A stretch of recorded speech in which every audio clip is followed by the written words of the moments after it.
Consciousness is vast, reality is fluid, and what we call the paranormal may just be part of the human experience. We move through life searching for certainty, but every so often something happens that challenges what we think we know. A flicker of movement in an empty room, an intuition too strong to ignore, or a moment that lingers long after it's passed. Some call it supernatural, others call it psychological, but maybe it's both. I'm Mallorie, a therapist exploring the threshold between psychology, the supernatural, and the transformations that happen in between.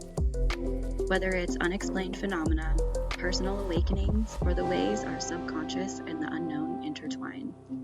This is a space to wonder, to question, and to explore what these experiences mean for us. Because what matters most isn't what we experience, it's how it transforms us. Welcome to the Liminal Mind.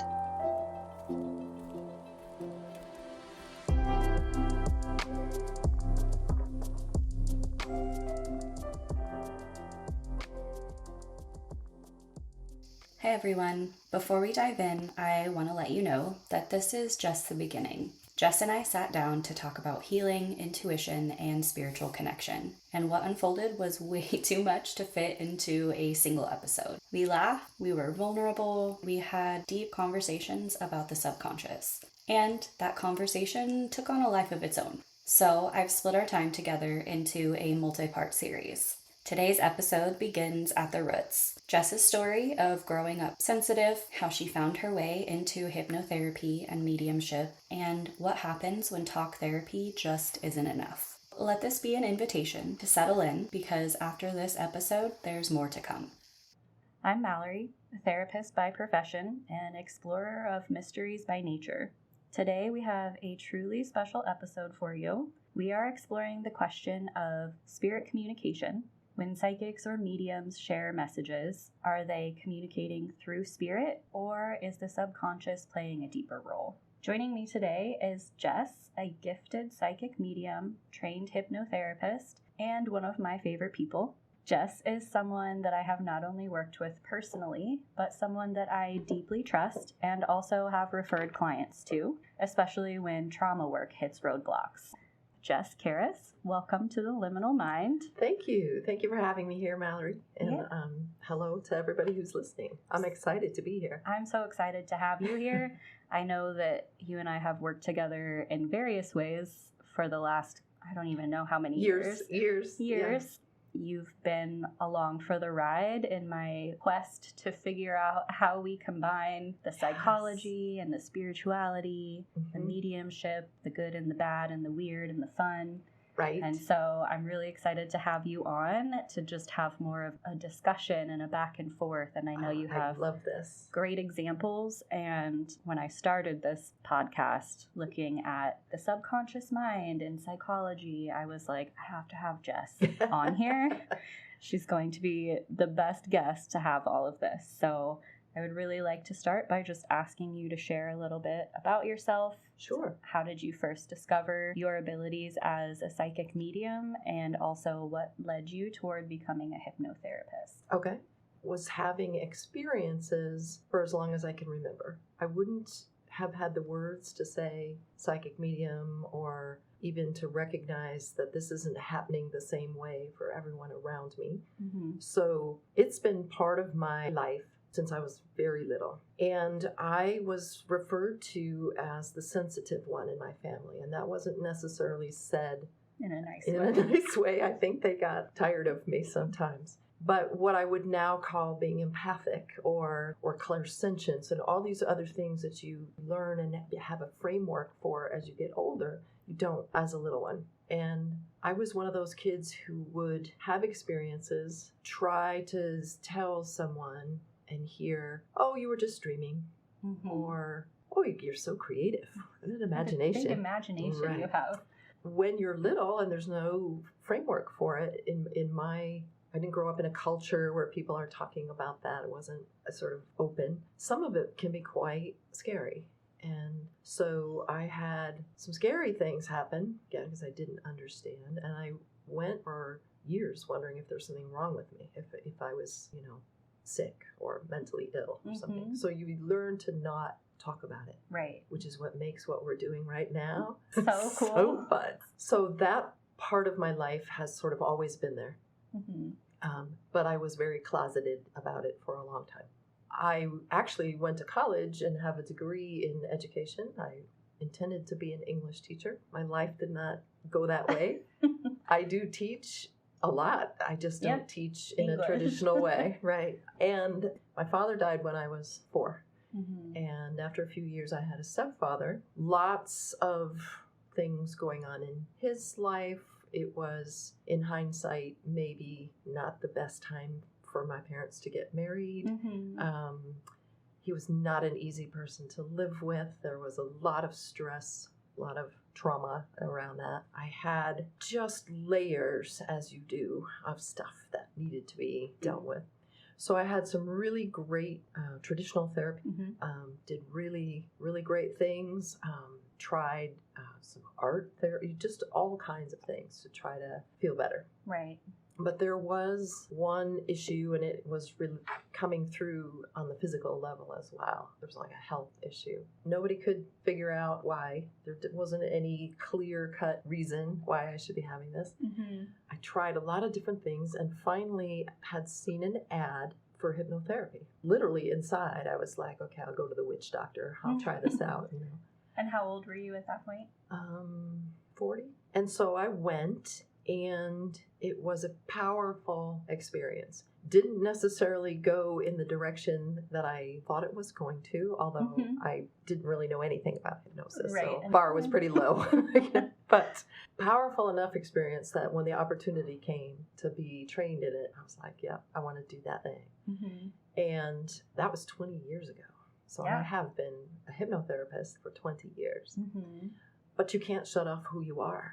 Sure. So that sort of psychically open, medium, intuitive, whatever word you want to use, is still part of it. And as I continued on, I had other things in my life going on, so I got into Reiki. You start to explore. So we'll get to that a little bit later. But that's me. In my training, I was taught a business model that was very directive and paternal and a bit in your face. And I can remember thinking my teacher turned out to be a woman, and she had a little bit different style. So she incorporated her style. And I remember thinking that if I'd come for therapy this other way, I would have gotten up and left. My issue was with the stepfather. Don't tell me what to do. So I found right from the beginning, I was ready to set up shop and follow this business model. And I was told, you know, you'll do A, and then B will happen, and then C, and then D. And from my very first client, nobody fit that. Here I am, a newly minted hypnotherapist, thinking, oh my gosh, like I must be terrible at this. And then I started to actually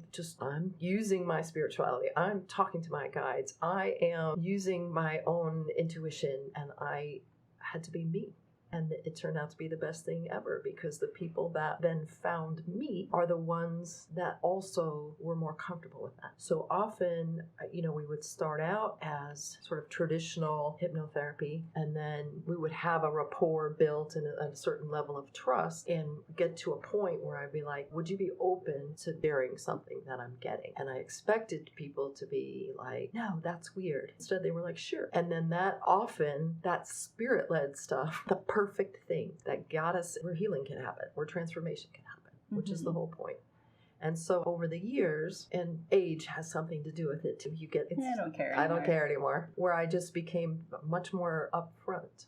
I actually have it as part of my intake to ask about like spiritual belief system. If we talked about guardian angels or guides, or do you have words you'd prefer? Because the more we can customize it to the individual client, the more powerful that session is going to be. It's been fascinating ever since. I've done some work with you with hypnotherapy. We've done Reiki and shamanic journeys and all of the things. We actually met at our friend Kelly's group, which was like mediumship development skills. At least that was the intent. And then COVID hit. So that stopped for a while, which was a bummer. Personally, for me, I was just kind of getting into that stage of like, okay, I'm going to embrace that this is who I am. I have these skills and abilities, but I don't know what I'm doing with them. Right. So I can remember just like fangirling over you and Kelly because it was, oh my gosh, these people, they have these skills and they know what they're doing and they're confident enough to be directing other people. I'm pretty sure I overwhelmed Kelly probably the first couple of times because I would stay after and be like, tell me all the things, I need to know She's everything. Great. Yeah. She is fantastic. But then again, something that I also thought was really cool was that your son came with you, and to see someone like you that I was like, oh my gosh, she's doing it, and showing your kids and telling them that it's okay, and for him to be able to come into a space like this with other adults, he seemed like he had his footing. And there's a comfort level it's there. not weird to talk about. These are just things that happen, and I remember being so jealous. I didn't have anyone, and I love that he has that with you guys, and that your whole family kind of partakes in what they are comfortable with. My husband and I, there was very much a moment early in our. I've been married for almost 34 years, so this is he's my person. Before we were even married, I wasn't leading with this kind of I see dead people stuff while we were dating, but eventually it comes up in some way. I will forever be grateful that he didn't even blink. He just took it all in stride, and he has his own experiences and stuff too. But early on, when we became parents, phenomena started to happen. It started to happen with our kids, and we had to make that choice of, are we going to have this like it's just normal to talk about these things or to ask questions, or are we going to just do what happens to a lot of people where we're going to go, that's not real, or oh, aren't you cute, and just push it to the side. So again, my kids have all grown up. There is no topic that off limits, or if we're doing a shamanic journey and you want to experience that, fine. Yeah. Like you're included. Come on in. It's just normal. That's awesome. That's definitely one of the things that drew me to Ben.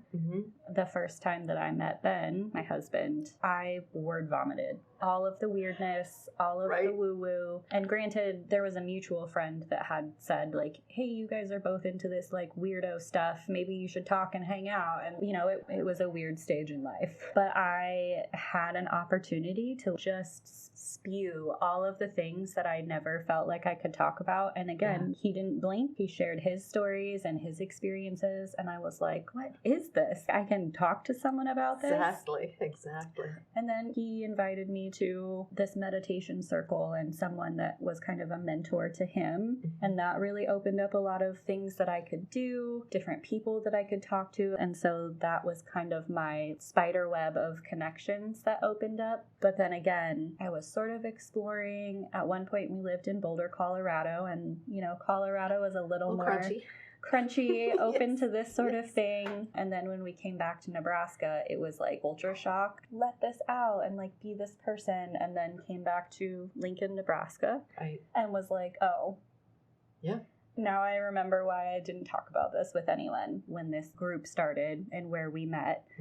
I found some people I can breathe and have these conversations. Isn't it a great feeling when you find the community? I know. So great. So all of that said, you have a lot of experience, a lot of different modalities or viewpoints. So you started with the hypnotherapy, talking about the subconscious, talking about alternative states of consciousness. Yes. So that's a little more science aligned. And there are, so many studies about brainwave states and all the things. There are different forms of hypnotherapy. I was trained in a form that uses regression. There is past life regression therapy, which has its goal, you will head to a past life, or regression to cause therapy, which is my initial training. Basically, we're open to anything. We're going to follow this feeling to the root of this issue, whether it's in this life or any other, or in between states, in utero, anything. There's also hypnotherapists who work with only direct suggestion. So direct suggestion is essentially if you have a person who is naturally absorbent and can take in the suggestions, like every time you get on a plane, you'll feel relaxed and confident. So the form of hypnotherapy that I practice incorporates that, also incorporates work with parts. We work with inner child, future project. We go and look at probabilities, direct suggestion. the sessions are kind of organic in the sense of it really depends on where the person's mind is taking you and what they need, which is what I love about it.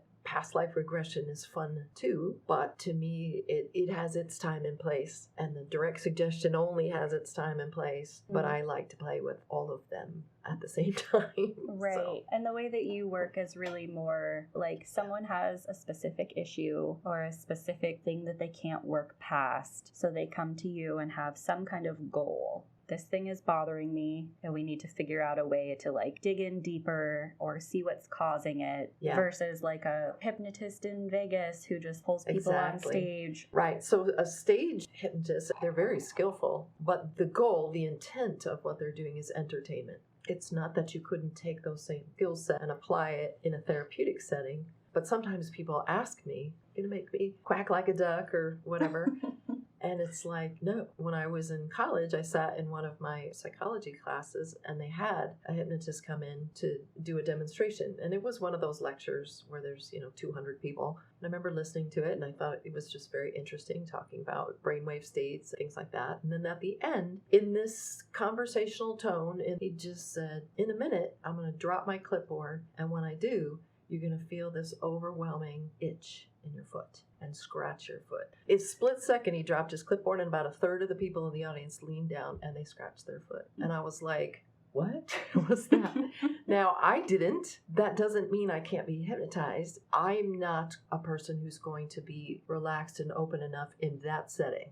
Mm-hmm. In an office where there's a rapport and fine. I will never be the person who gets up on stage. But it's, again, just finding the method, finding the techniques that work with your personality rather than fighting against it. So that was my introduction to it. Okay. And I was just like, what was that?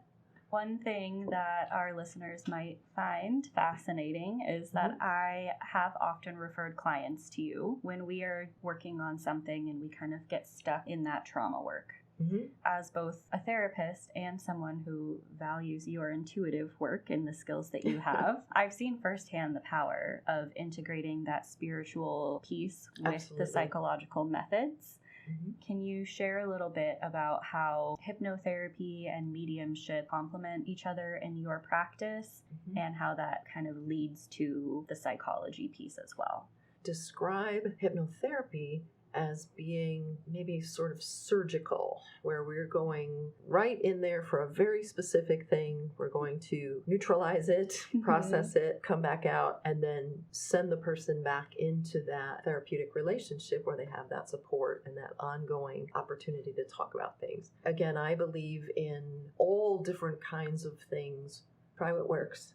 If medication is working, great. Talk therapy is working, great. Sound healing is working, do it. Do all the things. What I've found, though, is that sometimes people who have been through trauma are very guarded or very afraid that you're going to uncover something that you won't be able to handle if you hear it, or that they will somehow be stuck in that state, or I'm tired of talking about it, don't want to feel this anymore. That's where sometimes using that intuition or that mediumship or that extra sixth sense, literally ask spirit, guide my words, help me help this person for their highest and best good. And so sometimes like ping into my head will pop, ask about this, or suggest they think about it this way. It's this little moment of inspiration that comes in and gets us going.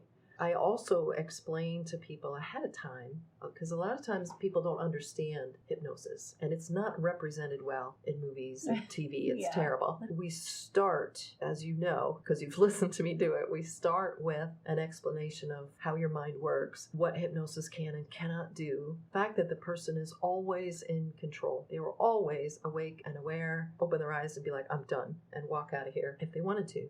Sometimes people are worried that they're giving over their power. Actually, what you're learning how to do is take it back. Yeah. Before you work with clients, you do an intro session where you're giving a lot of information of various brain states. Beta, alpha, theta. Yes. So what's happening in our brain, our mind, our body in those different states, which is scientific or psychological or neurological, but I think it's cool that you take that first session to educate your clients and let them know, I'm not going to make you quack like a duck. Like, I have no interest in that. And that they are leading. You take the time to make sure that everyone feels welcome and that they have a solid understanding of what you're doing before going into it. Absolutely. And you practice with fun things, not scary, so that people have a chance to know how it feels to be in that state and where you're leading, but not in a like, let's just dive down deep into your darkest secrets when I just met you. Exactly. It's accomplishing several things. It's helping me dispel the myths around hypnosis and to educate people. It's helping us come to have a common vocabulary. So when we work together, if I say subconscious or I say conscious or any of these other things, we're all on the same page. It also allows me to sneak in feel-good stuff. It's about, relaxing and feeling happy and safe. But it allows me to see how their mind is working and if this is actually going to be a good fit for them as a modality before they commit to heavy lifting of this work, actually even worth their time. Basically break it down into conscious mind, which is verbal and judgmental and analytical and logical and time-oriented and all those things. But it's only about 5% of what's happening in there. The other 95%, which includes deeply unconscious stuff like immune system response and gene expression and heart rate and all those things, we're going to call the subconscious. And it is not verbal, and it is not logical, it is not time-oriented, it is highly intuitive, highly symbolic. So if you want to talk to it, if you want to work with it, you have to speak its language. So that's that point at which you begin to talk about that subconscious part of you is also the big storehouse. That's the big memory bank. Like a sponge. Yes. Constantly. And you are recording all the time, 24/7, even when you're not aware of it. So often we find the roots of things actually before the age of 7, very powerfully often before the age of 4, because we're not verbal before age 4. We are wide open for everything that's happening to us. 2-year-old, they're just going to soak it in. Right. So a lot of time just having that conversation of this is why you can talk yourself to a certain point, but that conscious mind doesn't have the rest of the information. So you end up sort of back at the same point. Hypnosis is a little bit of like detective work. Bypass that conscious mind, which is kind of bossy. We're going to give it something basic to do. Give it a job, because if it completely goes offline, you're asleep. So we maybe have you count a certain way or breathe a certain way to kind of give that conscious mind something to do so we can draw that subconscious perspective forward and give it a chance to tell its story. And it just wants to be heard. That's basically, it wants to be heard. Jess brings such a grounded clarity to the world of spiritual healing, and we've only just scratched the surface. In the next episodes, we'll go deeper into mediumship, intuitive ethics, and what it means to heal across timelines. Make sure that you're following the liminal mind so you don't miss it. If this conversation resonated with you, I'd love for you to share it on social media and tag me at the Liminal Mind Podcast. You can also support the show and access bonus reflections on Patreon. If you have a story of intuition, dreams, or the unexplained, I'd love to hear it. Listener stories will be featured in future episodes. Until next time, stay open, stay curious, and keep exploring.